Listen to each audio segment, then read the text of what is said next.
শেখ হাসিনা এবং তার বোনের সহ তার ছেলে মেয়ে সিবলিংস, তাদের চিলড্রেন, আত্মীয় স্বজন যে আজন্ম বেয়াদব, তার প্রমাণটাই হচ্ছে টিউলিপ সিদ্দিকীর চিঠি এবং তার ফেসবুকে তার স্ট্যাটাস, তার ল্যাঙ্গুয়েজ, যে কাম টু দ্য পার্লামেন্ট। এটা চরম একটা ঔদ্ধত্য। আমার শুরু থেকেই মনে হয়েছে যে এটা খুব ব্যাডলি ম্যানেজড ট্যুর। এবং ইউনূস সাহেবের মতো এত চমৎকার আন্তর্জাতিক যোগাযোগ সম্পন্ন ব্যক্তিত্ব, এবং তার, এটা যদি বাংলাদেশের পররাষ্ট্র মন্ত্রণালয় বা অন্যান্য বাদ দিয়ে ইভেন তার যে ইউনুস সেন্টার আছে তারাও যদি এটা ঠিক মতো করতো, তাহলে আজকে এত লেজে গোবরে অবস্থা হতো না। ওনার সঙ্গে যে দুজন গেছেন, বাংলাদেশ ব্যাংকের গভর্নর এবং দুর্নীতি দমন কমিশনের চেয়ারম্যান, এই দুইজনের টিমে অন্তর্ভুক্তি বলে দেয় যে মূলত এই বাংলাদেশে যে লক্ষ লক্ষ কোটি কোটি টাকা বা কত বিলিয়ন মিলিয়ন ডলার যাই হিসাব হোক, এগুলো যে পাচার হয়েছে এবং তার একটা সিংহভাগ আমরা ধারণা করছি বা তথ্য আছে সবার কাছে যে আপনার যুক্তরাজ্যে আছে। বিশেষ করে যদি আপনি সিম্বলিক বলেন বা একটা এক্সাম্পল বলেন, তা সে- আওয়ামী লীগ সরকারের সাবেক বাণিজ্য মন্ত্রী সাইফুজ্জামান চৌধুরী জাবেদ, তার যে প্রপার্টি, তার তো সবই আপনার এগুলো তো নাকি সিজ করার কথা অলরেডি ঘোষণা হ্যাঁ, দিয়েছে যুক্তরাজ্য হ্যাঁ, সরকার। যাই হোক এরকম কিন্তু আরো এখন অনেকে। আসলে মানে যেখানে আমরা জানি যে উনি যাচ্ছেনই যুক্তরাজ্যের প্রধানমন্ত্রীর সাথে দেখা করতে, সেই প্রধানমন্ত্রী সাথে দেখা করতে পারলেন না। ওখানে যাওয়ার পর যুক্তরাজ্যের প্রধানমন্ত্রী বললেন যে দেখা করতে চাই না, ডিক্লাইন করলেন। এই বিষয়টি ওখানে নিয়ে মানে দাওয়াত দিয়ে নিয়ে অপমান করার মতো না, ব্যাপারটা এরকম কিনা নাকি এখানে এটা অন্য তো কোনো কারণ? আমি এই জায়গাটায় তো সরকারও ক্লিয়ার করছে না।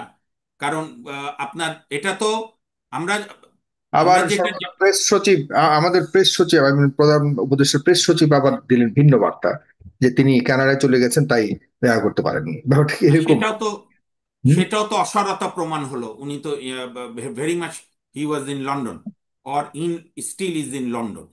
এখানে আমাদের একটা দুর্ভাগ্য, মানে বলে না ডেস্টিনি, প্রত্যেক সরকারের আমলই আইদার তথ্যমন্ত্রী অথবা প্রেস সেক্রেটারি, এগুলো আপনার মানে মহা একটা যন্ত্রণা বিশেষ হয়। এ সব আমলে আমি দেখেছি। আপনার মনে আছে ইয়াজউদ্দিনের প্রেস সচিব, হুম। তারপরে আওয়ামী লীগ আমলের তথ্যমন্ত্রীরা, আর এই আমলের শফিকুল আলম, মানে অবান্তর কথা বলা, উল্টোপাল্টা কথা বলা, ফেসবুকে পোস্ট করা, আবার ডিলিট করা। আমি মোদ্দা কথায় যেটা বলতে চাই, যদি আপনি স্টেট ফ্যাক্টসকে স্ট্রেইট করেন, তাহলে ফ্যাক্ট হচ্ছে আহ, ইউনাইটেড কিংডম যুক্তরাজ্যের প্রধানমন্ত্রী আমাদের প্রধান উপদেষ্টার সঙ্গে দেখা করেননি, করছেন না। এখন ঢাকা থেকে যাওয়ার আগে এটা শিডিউল হয়েছিল কিনা, কনফার্ম হয়েছিল কিনা, এই বিষয়টা আমাদের কাছে এখন স্পষ্ট না। সরকার, হুম। আমাদের বর্তমান সরকারের এই ব্যাপারে কোনো বক্তব্য নেই। তবে ডক্টর মোহাম্মদ ইউনূস সাহেবের মতো এত একজন সম্মানিত মানুষ, রাষ্ট্রের প্রধান উপদেষ্টা ছাড়াও ব্যক্তিগতভাবে তিনি অত্যন্ত নন্দিত মানুষ আন্তর্জাতিকভাবে। আমার মনে হয় যে কোথাও একটা সাংঘাতিক মিসম্যানেজমেন্ট হয়ে গেছে। এটা ইউনূস সাহেবের জন্য খুবই বিব্রতকর বিষয়। হুম। যেখানে উনি বিশ্বের যে কোনো প্রেসিডেন্টের সঙ্গে কথা বলতে পারেন, সেখানে যুক্তরাজ্যের প্রধানমন্ত্রী সৌজন্য দেখাটুকু দিলেন না। যে যুক্তরাজ্যের সঙ্গে আমাদের সম্পর্ক দীর্ঘদিনের, সেই মহান মুক্তিযুদ্ধ থেকেই আমাদের সম্পর্ক গভীর, সব সরকারের সময়। এবং এবারকার যে আন্দোলনও যুক্তরাজ্যের পজিটিভ রোল আছে। অবশ্য অনেক কিন্তু এখানে আরেকটি, এমপি। আরো কয়েকটি প্রশ্ন আছে। যুক্তরাজ্যের প্রধানমন্ত্রী দেখা না দেওয়ার পেছনে তার কাছে, সে তো একজন দেনাদার, স্বাভাবিক। দেনাদারের কাছে পাওনাদার যখন যাবে, দেখা না দেওয়ার একটা একটা টেন্ডেন্সি থাকাটাই স্বাভাবিক। কিন্তু এভাবে ডেকে নেওয়ার পর, সেখানে দাওয়াত দিয়ে নিয়ে যাওয়ার পর এভাবে দেখা না দেয়া কতটা আসলে ভব্যতার মধ্যে পড়ে, এটি না, তো আমি তো প্রশ্ন মনে থাকতে করি যে, পারে। কিন্তু এখানে কি আমাদের কোনো ইনফরমেশন গ্যাপ রয়েছে কিনা, আমাদের আমি তাদের সেটাই সাথে বলছি। কমিউনিকেশনের গ্যাপ রয়েছে কিনা? যদি যদি যদি বাংলা আমাদের প্রধান উপদেষ্টা ঢাকায় বসেই ট্যুর যখন শিডিউল করে, তখন যদি যুক্তরাজ্যের প্রধানমন্ত্রী অফিস থেকে সম্মত হয় দেখা করার বা বলার যে হ্যাঁ ঠিক আছে দেখা করব, তারপরে ডক্টর মোহাম্মদ ইউনূস লন্ডনে প্রবেশ করার পর যদি স্টার মার্ক দেখা না করে, সাংঘাতিক অসৌজন্যতা, নো ডাউট, সভ্যতা ভব্যতার লঙ্ঘন। কিন্তু এটাই তো আমার কাছে, অন্তত আমি যতটুকু খোঁজ খবর নেওয়ার চেষ্টা করেছি, এটা তো পরিষ্কার না যে ব্রিটেনের প্রধানমন্ত্রী আদর সম্মত হয়েছিলেন কিনা ডক্টর মোহাম্মদ ইউনূস সাহেবের সঙ্গে দেখা করার। আর যদি সম্মত নাও হয়, হতেও পারে অনেক সময়, তাহলেও তো ডক্টর মোহাম্মদ ইউনূসের এবং আমাদের পররাষ্ট্রমন্ত্রীর উচিত ছিল ট্যুর শিডিউলটাকে জাতির সামনে বলা, যে এই দেখা, প্রধানমন্ত্রীর সঙ্গে দেখা না করলে অন্যদের সঙ্গে দেখা করা যায়। অর্থমন্ত্রী আছে ওখানকার, আপনার ফিনান্সিয়াল ইন্টেলিজেন্স ইউনিট আছে, ইউনূস সাহেব দেখা না করুক, দুদক দেখা করবে, দুদকের চেয়ারম্যান, বাংলাদেশ ব্যাংকের গভর্নর। যাই করার, আপনার দেখা করার বিষয়টাকে চূড়ান্ত করা উচিত ছিল বাংলাদেশে থাকাকালীন সময়ে। অবশ্যই অবশ্যই, এইটা এইটা মিসম্যানেজড। এবং এখানে এইটার মধ্য দিয়ে ডক্টর মোহাম্মদ ইউনূস সাহেবকে একটা, ইউনূস সাহেব নিজেও একটা বিব্রতকর অবস্থায় পড়েছে। আমাদের হুম, বাংলাদেশের মানুষও আমরা মনে করি আমরা খুব হতভম্বিত। কারণ একটা তো মানে একটা প্রত্যাশা ছিল অন্তত এগুলো ব্যাপার তো স্মুথলি করবে। তো হুম। যাই হোক, দেখা না হলেও ও, আপনার একেবারে মানে কি বলে হেভেন ফল করেছে তা না। আবার যে অভিযোগ ও অভিযুক্ত আমাদের কাছে, যুক্তরাজ্যের প্রধানমন্ত্রী, এবং আপনি জানেন যে আমাদের সাবেক প্রধানমন্ত্রী শেখ হাসিনার ভাগ্নি সেখানে অভিযুক্ত, এবং ভাগ্নির সাথেও প্রধান আহ, যুক্তরাজ্যের প্রধানমন্ত্রীর খুবই ঘনিষ্ঠ সম্পর্ক। এখানে আবার ভারতের একটা বিষয় আছে। অন্য কোনো ষড়যন্ত্রের শিকার হলো কিনা? সেগুলো হয়তো হতে পারে, সেগুলোকে মোকাবেলা করে আমাদের চলতে হবে। তবে আমি এই প্রসঙ্গে একটা কথা না বলি পারছি না। আমি খুব মনোযোগ দিয়ে বিভিন্ন পত্রিকায় ছাপানো লেখাগুলো পড়েছি। শেখ পরিবার, শেখ হাসিনা এবং তার বোনের সহ তার ছেলে মেয়ে সিবলিংস, তাদের চিলড্রেন, আত্মীয় স্বজন, যে একটা ইনবিল্ট বেয়াদব বলে আর কি, মানে আজন্ম বেয়াদব। তার প্রমাণটাই হচ্ছে আপনার টিউলিপ সিদ্দিকী চিঠি এবং তার আপনার ফেসবুকে তার স্ট্যাটাস, তার ল্যাঙ্গুয়েজ বা হুম, এক্স হ্যান্ডেল, যে কাম টু দ্য পার্লামেন্ট, একটা দেশের প্রধানমন্ত্রীকে আহ, এভাবে বলছে, মানে এটা চরম একটা ঔদ্ধত্য।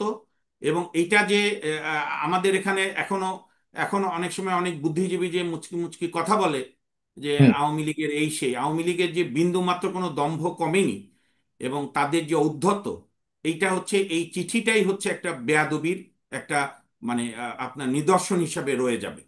সে দেখা করতেই পারে, সে বলতে পারতো যে আপনি সময় দেন আমি দেখা করব। যেরকম শুধু বাংলাদেশে বংশোদ্ভূত হাউস অফ কমন্সের মেম্বার না, পাকিস্তান এমনকি ইন্ডিয়ার বংশোদ্ভূত এমপিরাও দেখা করেছে ডক্টর মোহাম্মদ ইউনূসের সঙ্গে, করতেই পারে। ইভেন এর আগে যখন শেখ হাসিনা প্রধানমন্ত্রী হয়ে ট্যুরে গিয়েছিল, তখন এই স্টারমার বিরোধী দলের নেতা হিসাবেও আহ, প্রধানমন্ত্রী আমাদের বাংলাদেশের তদানীন্তন প্রধানমন্ত্রীর সঙ্গে দেখা করেছিল। কিছু ডিপ্লোম্যাটিক নর্মস আছে, ভদ্রতা আছে, সৌজন্যতা আছে। আপনার টিউলিপ সিদ্দিকী এগুলো সবই সভ্যতা ভব্যতা লঙ্ঘন করেছে, অবশ্যই এটাই তাদের চরিত্র। তারা মনে করে তারা রাজা আর বাকিরা সব প্রজা। তো জি। আমি এক্ষেত্রে একটাই কথা বলে আমি দ্বিতীয় প্রসঙ্গে যাচ্ছি, যে আমাদের পররাষ্ট্র মন্ত্রণালয় এবং প্রধান উপদেষ্টার কার্যালয় সঠিকভাবে এই ট্যুর শিডিউল ঠিক করতে পারেননি। এইটা হুম, একটা সাংঘাতিক আমাদের ডিপ্লোম্যাটিক ফেইলিওর। এবং অযোগ্য লোকদের যে বিভিন্ন জায়গায় বসালে কি করুণ পরিণতি হয়, এই ডক্টর মোহাম্মদ ইউনূসের এই যুক্তরাজ্য সফর, এবং এখান থেকে যদি ডক্টর মোহাম্মদ ইউনূস সাহেব একটু বলে না ফ্রেশ আবার হুম, চিন্তা না করে, কিছু রদবদল না করে, তাহলে যে মৌলিক কাজ ওনার সংস্কার বিচার এবং একটি সুষ্ঠু নির্বাচন, সেগুলো কিন্তু তালগোল পাকিয়ে যাবে। এটি ডক্টর মোহাম্মদ ইউনূসের জন্য ওয়েক আপ কল, যে ওনার যে আমরা বহুদিন প্রথম থেকে আমরা অনেক উপদেষ্টার সমালোচনা করেছি, তার অনেক টিমের সমালোচনা করেছি। সরকারের সমালোচনা করা মানে সরকারকে গালি দেওয়া না, সরকারের সমালোচনা করা নাগরিকদের নৈতিক দায়িত্ব, মৌলিক অধিকার, গণতান্ত্রিক অধিকার। এখন জি। আসেন আপনি আগামীকাল সম্ভবত 11টায়, সকাল 11টায় লন্ডন টাইমে জনাব তারেক রহমান বিএনপির ভারপ্রাপ্ত চেয়ারম্যান এবং ডক্টর মোহাম্মদ ইউনূসের সঙ্গে বৈঠক হবে। হুম, একটা একটা বড় রাজনৈতিক দল, তার চেয়ারম্যানের সঙ্গে দেশের প্রধান উপদেষ্টার বৈঠক, এটা যে কোনো দৃষ্টিতেই একটা ভালো বৈশিষ্ট্য। হুম, যেখানে ডক্টর মোহাম্মদ ইউনূস সাহেব বিভিন্ন ইস্যুতে বাংলাদেশে ক্রিয়াশীল সকল রাজনৈতিক দলের সঙ্গেই নানা বিষয় নিয়ে মত বিনিময় করেছেন, বৈঠক করছেন, ঐক্যমত্যের কমিশনের বৈঠক চলছে। তো যেহেতু তারেক রহমান সাহেব ঢাকায় আসেন না, লন্ডনে থাকেন, সে কারণে এই সুযোগে তারেক রহমান সাহেবের সঙ্গে বৈঠক, এটা ভালো বৈশিষ্ট্য। কিন্তু হুম, আমি এইটাকে নিয়ে খুব বেশি মানে পারদ চড়াতে চাই না। কারণ হুম, বিএনপি তো তার অফিসিয়াল স্ট্যান্ড এখন পর্যন্ত রেখেছে ডিসেম্বরের মধ্যে নির্বাচন, এবং হুম, বিএনপি সংস্কার এবং বিচার নিয়ে পরিষ্কার কোনো কিছু কথা বলছে না। আবার ইউনূস সাহেবরাও এপ্রিলে ইলেকশনের ডেট দিয়েছেন সম্ভাব্য। কিন্তু আমি যেটা হতাশ হয়েছি, যে ইলেকশনের আগে যে মৌলিক কিছু সংস্কার, ইভেন সুষ্ঠু নির্বাচন করার স্বার্থেও জরুরি। এবং আমি এই প্রসঙ্গে আরেকটা কথা আপনাকে পরিষ্কার বলি, এটা আমার বিশ্বাস, আমি যেন মিথ্যা হই এটাই সৃষ্টিকর্তার কাছে প্রার্থনা। সেটা হচ্ছে শেখ হাসিনা সহ এই ফ্যাসিবাদের প্রতিষ্ঠাতাদের অন্তত যদি বিচারিক পর্বটা এই অন্তর্বর্তী সরকার শেষ না করতে পারে, যে হুম। কোনো দলীয় সরকার এসে ওই বিচার করা খুবই দুরূহ ব্যাপার হবে। এই নিয়ে আরেকদিন আলোচনা করা যেতে পারে কেন কি কারণে অসম্ভব হবে। কিন্তু একটা বিচার প্রক্রিয়া হয়ে থাকলে, অন্তত ট্রায়াল পর্ব শেষ হলে, সে নির্দোষ হলে খালাস পেলো, দোষী হলে রায় হলো, আমি আপনার কি বলে দোষী হলে সাজা পেলো। আমি সাজা নিয়ে বলছি না, আমি বলছি হুম। বিচারিক আদালতের বিচার পর্বটা শেষ করলে তখন একটা দলীয় সরকারের পক্ষ বলতে সুবিধা হয় যে আমরা তো প্রতিশোধ নিচ্ছি না, এটা তো চলমান বিচার, আমরা সেটা চালাচ্ছি। না হলে কিন্তু নানা দিক থেকে চাপ আসবে।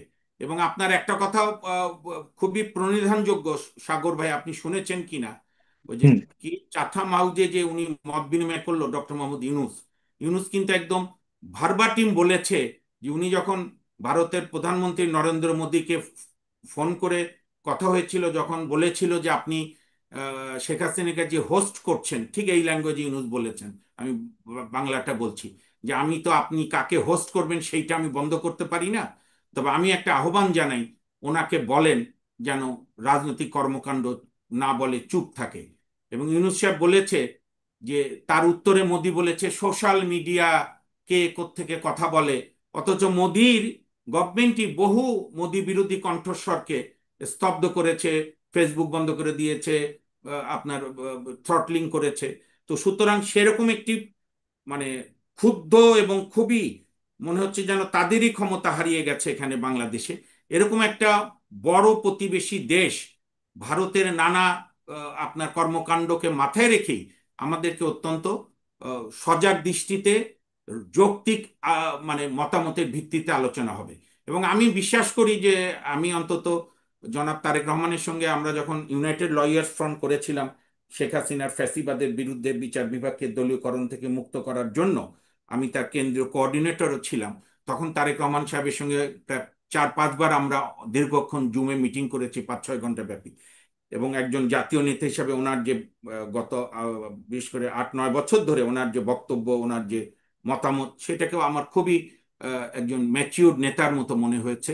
আমিও মনে করি যে উনিও কালকে ইউনূস সাহেবের সঙ্গে বৈঠকে নিশ্চয়ই বিচারের ব্যাপারটা জোর দেবেন, সংস্কার জোর দেবে। এবং নির্বাচনের সময়ে যেরকম গুরুত্বপূর্ণ, তার চেয়ে গুরুত্বপূর্ণ নির্বাচনটা যাতে সুষ্ঠু হয় এবং হুম। মৌলিক কিছু সংস্কার হয়, রাষ্ট্র মেরামত, এইটার ব্যাপারে আমি মনে করি। বিএনপির সর্বশেষ এক লাইনে যদি বলেন, বিএনপির দাবি হতে পারে ফেব্রুয়ারির দিকে নির্বাচন করবার ব্যাপারে একটা সিদ্ধান্ত হয়তো চাইতে পারে, সরকারের সাথে একটা সমঝোতায় যেতে পারে। আপনি কি এই সময়টার সাথে আপনি নিজে মনে করেন কিনা যে আশা ব্যক্ত করেছেন যে একটা ন্যূনতম সংস্কার এবং নির্বাচনের পরিবেশ যেন সুন্দর এই একটা পরিবেশ সময়ের মধ্যে সৃষ্টি করা করা যায়? খুবই কঠিন, আবার আন্তরিকতা থাকলে করা যেতে পারে। কিন্তু সাইফুর সাগর, একটা বিষয় আপনার মনে রাখতে হবে, হুম। অন্তর্বর্তী সরকার কিন্তু কোনো দলের সরকার না। প্রধান উপদেষ্টা জাতির উদ্দেশ্যে একটা ভাষণ দিল, একটা সময় বলল, একটা সে যত বড় দলই হোক, সেই হুম। দলের সঙ্গে আলাপ করে সঙ্গে সঙ্গে ডেট চেঞ্জ করা, এটা কিন্তু অন্য রাজনৈতিক দল, তা যতই ছোট বড় মাঝারি হোক, তাদের হুম। মধ্যে কিন্তু একটা ক্রিয়া প্রতিক্রিয়া সৃষ্টি করবে। কাজে রাইট। এখানে ডক্টর মোহাম্মদ ইউনূস সাহেবকে অত্যন্ত ব্যালেন্সের সঙ্গে, সব পক্ষকে তো খুশি না, সব পক্ষকে একটা যৌক্তিক, এবং আমি মনে করি যে এই যে ইগো, এই যে রাজনৈতিক রেটরিক এবং রাজনৈতিক মানে জেদ, এই জেদই আমাদের 96 সাল থেকে ভোগাচ্ছে। বিএনপি একসময় বলতো তত্ত্বাবধায়ক মানবো না, নিরপেক্ষ পাগল ছাড়া কেউ তত্ত্বাবধায়ক হয় না। আবার আওয়ামী লীগ তত্ত্বাবধায়কের জন্য জান দিয়ে আবার নিজেরা সুপ্রিম কোর্টকে দিয়ে তত্ত্বাবধায়ক বাতিল করে দিয়ে পৃথিবীর জীবনে কোনোদিন আর তত্ত্বাবধায়ক আসবে না, 1000 বছর আন্দোলন করেন। এই যে দুইটি বড় দলের দুই জিদ, অন্ধ জিদ, মানুষের মানে জনগণকে গুরুত্ব না দেওয়া, এইটা যেন এখনো রাজনীতিতে প্রাধান্য না পায়। আমি জি, এটা একদম অনুরোধ স্পষ্ট। করতে চাই, জি। জনগণকে আস্থায় রাখেন। ইলেকশনের আগ পিছে আমি আপনাকে একটা কথা আরেকটা জি, শেষ করে দিচ্ছি। শেষ করতে হবে। হ্যাঁ। আজকে ইলেকশন হোক, আর 3 মাস পরে হোক, 2 বছর পরে হোক, বাংলাদেশের মানুষের যে একটা প্রস্তুতি, তারা বিএনপিকে ব্যাপক মাত্রায় ভোট দিতে চায়। এবং হুম। বিএনপির ওপরেই মূলত এবং অন্যান্য দল সহ সবারই নির্ভর করবে আমরা কি ক্ষমতার জন্য কাঙাল হয়ে আবার রাষ্ট্রকে গহ্বরের দিকে নিয়ে যাব, নাকি ক্ষমতাকে আপনার জনগণের আমানত মনে করে এটাকে আইনের শাসন প্রতিষ্ঠা করার দিকে এগুবো? এটা হচ্ছে খুব মৌলিক কোশ্চেন। এখানে কাউকে ফলো করার দরকার নেই, কোনো নেতা নেত্রীকে ফলো না, আইনকে ফলো করেন, আইনের শাসন প্রতিষ্ঠার চেষ্টা করেন। জি। এবং আমি বিশ্বাস করি তারেক রহমান একটি বড় দলের ভারপ্রাপ্ত চেয়ারম্যান হিসাবে অত্যন্ত ম্যাচিউরিটির সঙ্গে ডক্টর মোহাম্মদ ইউনূস বৈঠক করে, যাতে মূল যে সমস্যা রাষ্ট্রের সাংবিধানিক প্রতিষ্ঠানগুলো ভেঙে পড়েছে সেটির একটি যৌক্তিক সংস্কার এবং নির্বাচনের দিকে ধন্যবাদ আপনাকে।